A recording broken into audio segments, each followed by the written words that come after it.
दोस्तों नमस्कार। बिहनिया संजय से मैं कौशल तिवारी। एक तरफ सब कुछ बदल देने की लालसा है तो दूसरे तरफ विरासत बचा लेने की जद्दोजहद है। एक तरफ सत्ता की चकाचौंध है तो दूसरी तरफ अपने ढंग से राजनीति को साध लेने की कोशिश है। एक तरफ पद यात्रा है तो दूसरे तरफ चकाचौंध कर देने वाला आम सभा। इस खेल में आम जनता कहां टिक पाएगी, अपने को कहां महसूस करेगी। लोक कल्याण से लेकर कर्तव्य पथ की बात हमने आपको बताई कि किस तरीके से यह सारा नामकरण चरित्र से मेल नहीं खाता है, लेकिन राहुल गांधी पद यात्रा पर निकल चुके हैं भारत जोड़ने के लिए, विरासत बचाने के लिए, कांग्रेस को मजबूत करने के लिए। पहले दिन 20 किलोमीटर की इस यात्रा में क्या कुछ हुआ उसका परिणाम तो बाद में आएगा, लेकिन दूसरी तरफ 2023 में होने वाले चुनाव को लेकर भाजपा की अपनी तैयारी है।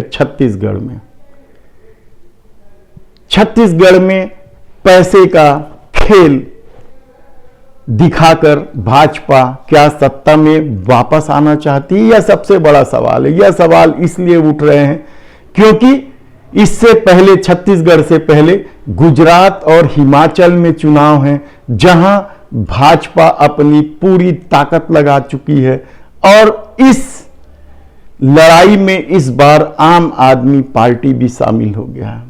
कहा जा रहा है कि आम आदमी पार्टी गुजरात और हिमाचल में बहुत कुछ कर लेगी और वह हरियाणा में भी उपचुनाव के तैयारी में जुट गई है।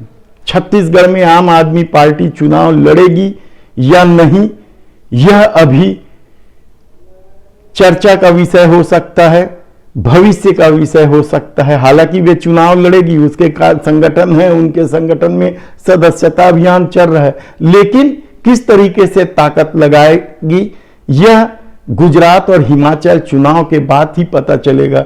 लेकिन भारतीय जनता पार्टी ने छत्तीसगढ़ में अपने कार्यकर्ताओं में जान फूंकने का काम शुरू कर दिया। कुछ ही दिन पहले केंद्रीय गृह मंत्री अमित शाह आए थे और अब जगत प्रकाश नड्डा यानी भाजपा के राष्ट्रीय अध्यक्ष पहुंचे हैं और इस चुनावी आपाधापी के खेल में जबरदस्त प्रदर्शन भाजपा करना चाहती है, क्योंकि 90 सीट में से मुश्किल से वो 13-14 सीट ही जीत पाई थी और बुरी स्थिति है कहा जाए छत्तीसगढ़ में तो गलत नहीं होगा। भूपेश बघेल की सरकार ने जिस तरीके से ग्रामीण व्यवस्था को मजबूत करके लोगों के जेब में पैसा पहुंचाया है, नरवा गरवा घुरवा बारी की बात करो या फिर आप धान खरीदी की बात करें, राजीव न्याय योजना की बात करो, आप कहीं भी चल दो, गौमूत्र खरीदी, गोबर खरीदी, सब तरह के इस कार्य से लोगों के जेब में पूंजी आना तो शुरू हुआ है। और स्कूल के क्षेत्र में भी आत्मानंद के नाम से जो अंग्रेजी माध्यम के स्कूल खुले वह भी लाजवाब होता जा रहा है। ऐसे में भाजपा छत्तीसगढ़ में लड़ाई कैसे लड़ेगी इसको देखना हो तो जगत प्रकाश नड्डा के उस आम सभा की तैयारी और उसे लेकर किए जा रहे सारे खेल से समझा जा सकता है। कितना खर्च होगा इस सभा में यह एक अलग सवाल है, क्योंकि जब बड़े नेताओं के सभा होते हैं तो वहां पूंजी नहीं देखी जाती है, कितने लोग आएंगे यह भी नहीं देखा जाता है, क्योंकि बसों से, ट्रकों से, ट्रैक्टरों से और दूसरे माध्यमों से लोगों को हर हाल में गांव-गांव से लाने की कोशिश होती है और इसके पीछे लाखों करोड़ों रुपए खर्च किए जाते हैं। इस चकाचौंध में क्या भाजपा छत्तीसगढ़ विजय कर लेगी, यह सबसे बड़ा सवाल है।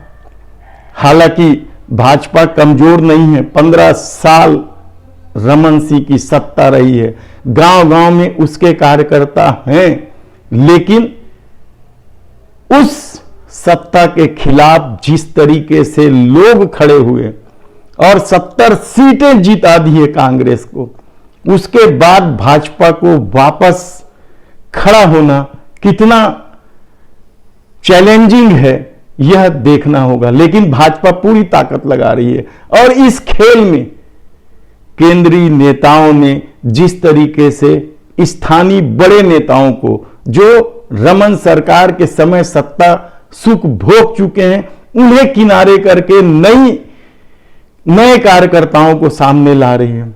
हालांकि उनकी अहमियत कम नहीं हुई है, वे अभी भी आ गए हैं, लेकिन जिस तरीके से चाहे अमित शाह के स्वागत में लगे पोस्टर देखिए आप, या जगत प्रकाश नड्डा के स्वागत में लगे पोस्टर देखिए, ये वो दौर है जब यहां के बड़े से बड़े नेता भी नीचे हाथ जोड़े उस पोस्टर में दिखाई दे रहे हैं, जबकि वे एक समय था उन लोगों के साथ छोटे छोटे फोटो ऊपर में लगते थे और कार्यकर्ताओं के फोटो नीचे लगते थे। लेकिन अब केवल बड़े केंद्रीय नेताओं के फोटो लगते हैं।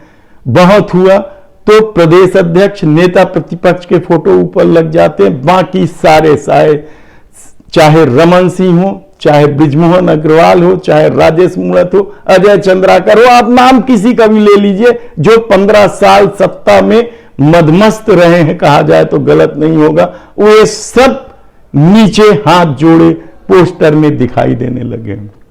सत्ता का यह प्रभाव है, नरेंद्र मोदी का यह प्रभाव है, नरेंद्र मोदी अमित शाह की यह रणनीति है, कहा जाए तो गलत नहीं होगा। लेकिन क्या इस तमाम कवायदों के बाद भी भाजपा छत्तीसगढ़ में सरकार बना लेगी?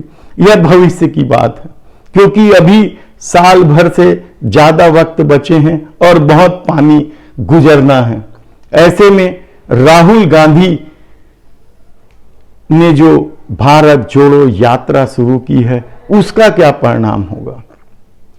छत्तीसगढ़ में तो कई जगह कांग्रेस इतने उत्साहित है इस भारत जोड़ो यात्रा से कि छत्तीसगढ़ में कई जगह कांग्रेस के नेता अपने अपने वार्डों में, अपने अपने गांव में भारत जोड़ो यात्रा निकाल रहे हैं। क्या बढ़ती महंगाई और बेरोजगारी के इस दौर में पैसे के चकाचौंध जो राजनीतिक दल फैलाते रहे हैं या दिखाते रहे हैं, उससे आम आदमी कितना प्रभावित होगा, यह तो चुनाव परिणाम ही बताएगा। लेकिन यकीन मानिए कि जिस तरह का चकाचौंध जगत प्रकाश नड्डा के कार्यक्रम में देखने को मिल रहा है, जिस तरीके से लोगों की भीड़ लाई जा रही है, वह भी कांग्रेस के लिए इसलिए चुनौती है क्योंकि कांग्रेस को अभी और भी वादे निभाने हैं। वो किस तरीके से भाजपा से मुकाबला करेगी या भाजपा के चकाचौंध पैसे की राजनीति से अपने को मजबूत करेगी, यह देखना होगा। धन्यवाद।